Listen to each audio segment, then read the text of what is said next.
It was just a typical birthday, with soft-colored paper napkins. My mother had baked her signature fruit tart, the one she makes when she wants to seem casual yet dazzling. My father was retelling one of his usual tales about how tough life was back in the day. My sister Sable brought balloons, acting like she hadn't spent the morning scolding her kids.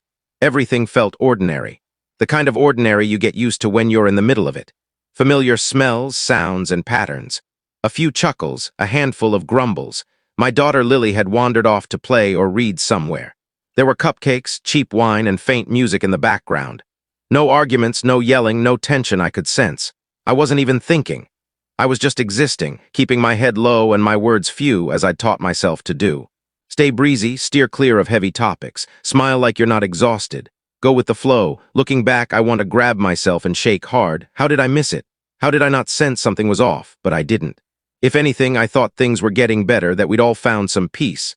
I even caught myself smiling a couple of times. Then my phone buzzed. I pulled it out and stared at the screen. Lily was calling. That was odd.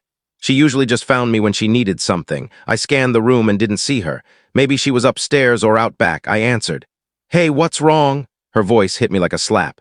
"Get out now." I froze. The room didn't stop. But the air felt different. "What's happened?" I asked. "Just leave the house, please, now." Her voice trembled. She was whispering. She sounded scared. I stood slowly. My mind went blank, then raced. What was going on? Was she hurt? Had she fallen? Was someone in the house? I didn't ask more. I just walked out the front door.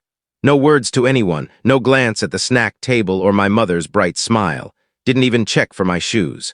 My body moved on its own like I was watching myself from outside. When I stepped out, the air was still warm.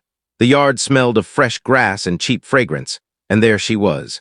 Standing in the driveway, backpack slung over one shoulder, eyes locked on mine. She wasn't crying, she didn't move. My heart stopped for a moment, it really did. Then everything rushed back. I hurried over. "What's wrong? What happened? Can we go?" she said. "I don't want to talk here, just get in the car." I studied her hands, her face, the way she clutched her bag's straps. She wasn't injured, but she looked empty. "Did someone yell at you?" I asked. "Did someone say something?"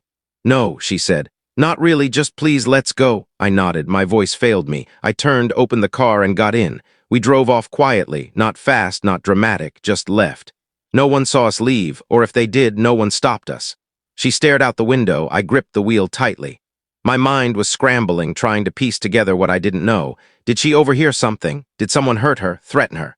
Was it one of the other kids? My mom? My dad? Anything was possible. Each thought was worse than the last. I wanted to ask more. I didn't. We pulled into a parking lot by a shuttered garden center. It was quiet, still. I turned off the engine. Just sat there. "Okay," I said softly. "We're alone now. Tell me what happened." She didn't answer. I looked at her. Her hands rested in her lap. She stared straight ahead. After a moment, she said, "I don't want to go back. Not to Grandma's, not to Grandpa's, not to that house, ever." It felt like the air was sucked out of me. Her voice wasn't angry or dramatic. It was calm, certain, like she'd thought it through for hours before saying it. "I don't understand," I said quietly. "I thought everything was okay. What happened?" She just shook her head. "Please don't make me go back." I sat there, staring at the steering wheel, trying to connect dots I couldn't see. "I won't," I said finally. "I won't take you back." And that was it. She didn't explain, I didn't press. We just sat in silence. I wondered how I'd missed whatever she'd seen. She was quietly holding herself together in the passenger seat. I kept replaying the day in my head. Every moment, every glance, every word, every missed chance. I had nothing. That's what scared me most. I didn't see it coming. I lived in that house. I knew those people. But I knew. And she'd seen something that made her want to run. I'd never forget how desperate she sounded on the phone. I felt it too. But before all this, there was a life that led us here. I was the older of two girls. You'd think that comes with power, maybe some favoritism. Not in my family. Being the eldest meant being the test case. The let's see what happens kid. When I got a job at the local bakery, my parents cheered like I'd won an award. Not out of pride, but because I could help with bills. "We all pitch in," my mom said, brushing off my complaints when I wanted to buy myself a pair of jeans. I was handing over half my paycheck, working weekends no one asked me to cover. I told myself it was honorable, family-focused, maybe even grown-up. Then my sister hit the same age. No job, no pressure, no talk of contributing. She slept in, hung out with friends, while I was scrubbing dishes and picking up extra shifts. I quietly asked my mom why. "She's just different," she said, like I was a machine and my sister a delicate figurine. So I let it go. I didn't want to seem petty. I didn't want trouble. Besides, I was doing okay. I had dreams, a future, or so I thought. I got married too young, but I thought I was happy. My husband Daniel had a quiet charm that felt easygoing. He wasn't. I worked a lot. I had a great job, better than great. Long hours, good pay, solid reputation. Daniel worked part-time, said he wanted to spend time with Lily. I said I was better at the career stuff anyway. At the time, it felt fine. I didn't question it. I didn't realize how fast imbalance can feel normal. Things changed slowly. He got moody, withdrawn, snapped more often. His presence felt like walking on cracked glass. Nothing broke yet, but you felt it underfoot, and it spilled over. Not just with me, but with our daughter. Not hitting or bruising, but yelling, slamming doors, long silences and threats hissed just soft enough to deny. The bottle was the final straw. He threw it across the room. It didn't hit anyone. "I didn't mean to," he said. But Lily was in the hallway when it shattered. She flinched so hard she dropped her mug and something in me broke. I couldn't wait to see what came next. I packed a bag, took Lily, and left. I went back to the one place I never thought I'd need again, home, but it wasn't really home anymore. My parents took us in, but it came with strings. I gave up my job when I moved back. I couldn't keep that pace as a single mom, not with court dates, therapy, school runs, and a kid who flinched at loud noises. Part-time jobs in my field were scarce. I settled for something flexible but painfully underpaid. Enough to get by, but not to live, and definitely not to support others. That was a problem because I'd been the family's cash cow for years. When I was earning, I sent money to my parents monthly, covered big bills, helped out without being asked. I even paid for their fancy Portugal trip. They still talk about it like it was their life's peak. So when the money stopped, their lifestyle took a hit quietly. They weren't happy, not openly, but in small ways. My mom sighed over the grocery bill. My dad mentioned the water bill twice a week. They somehow forgot to add me to the family group chat. The house was crowded. My sister and her husband lived there too, with their 2 kids who had the energy of hyperactive squirrels and no volume control. They paid no rent. My parents doted on them, watched their kids, bragged about them, so I thought if she could stay with her chaos, I could too. But something felt off. I noticed it from the start. Lily's drawings stayed on the fridge for a day.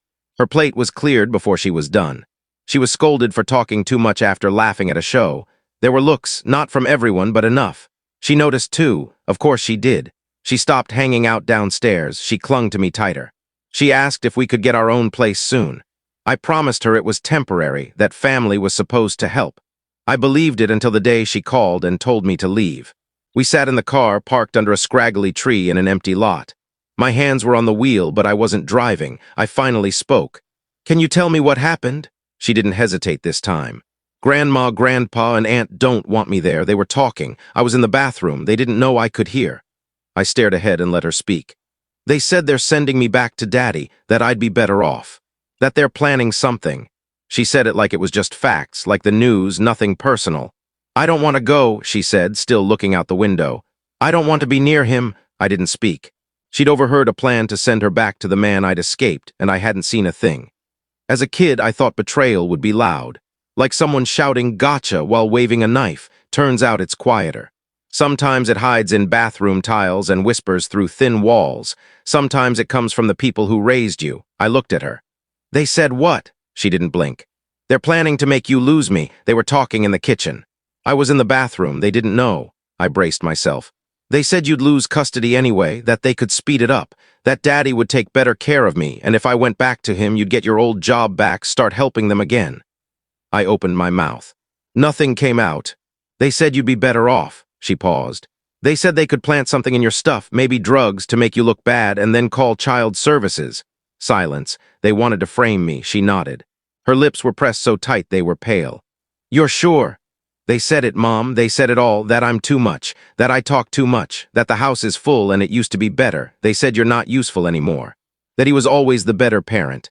I felt something shift, not a break, not a snap, just a shift. She went on. "So I grabbed what I could, I left, I called you." I looked at her tiny backpack in the footwell. She'd thought to grab my charger.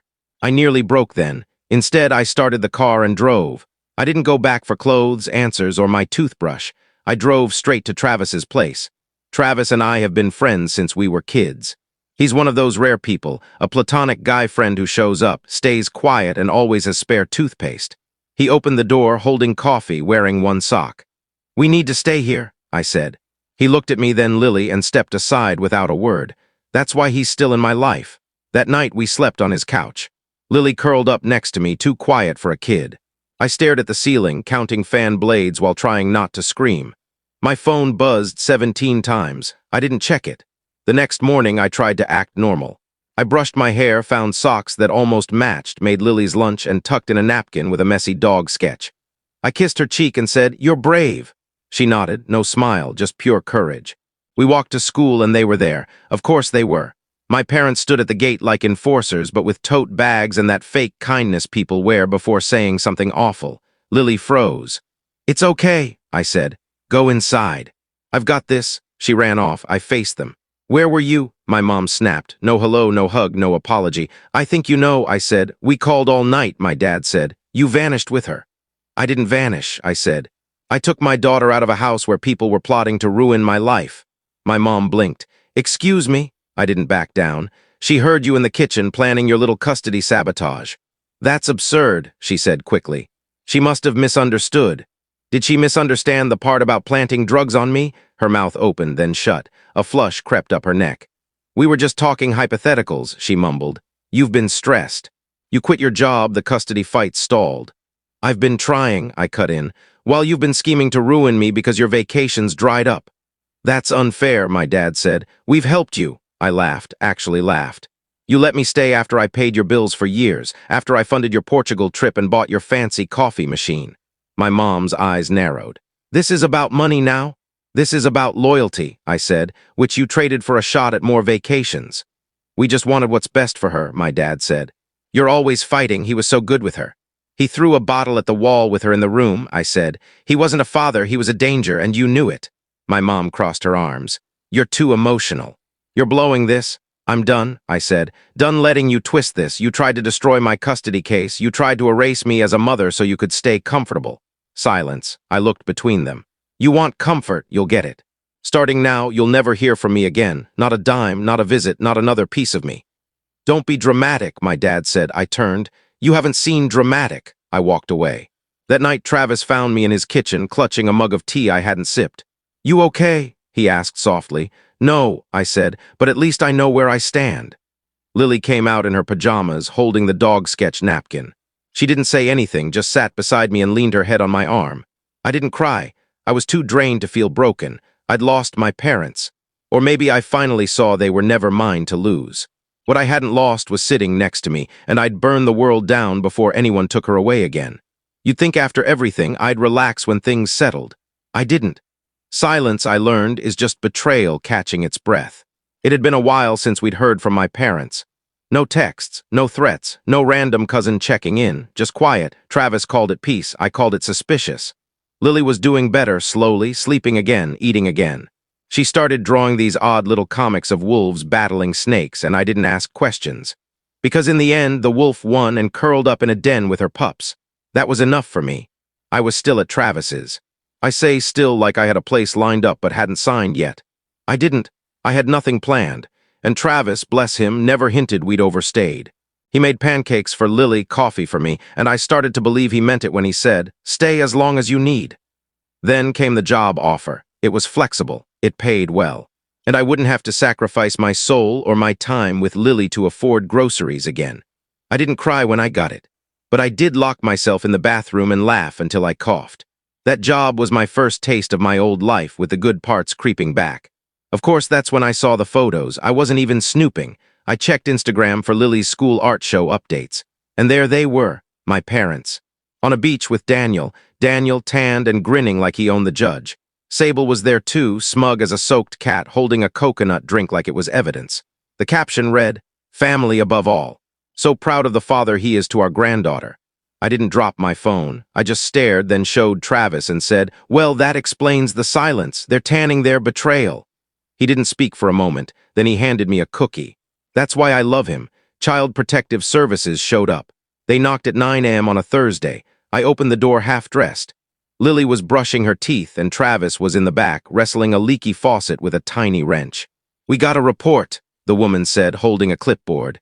Her colleague stood behind, eyeing the hallway like we were hiding contraband in a fern. I didn't need to ask who reported me, but I did. "It was your parents," she said.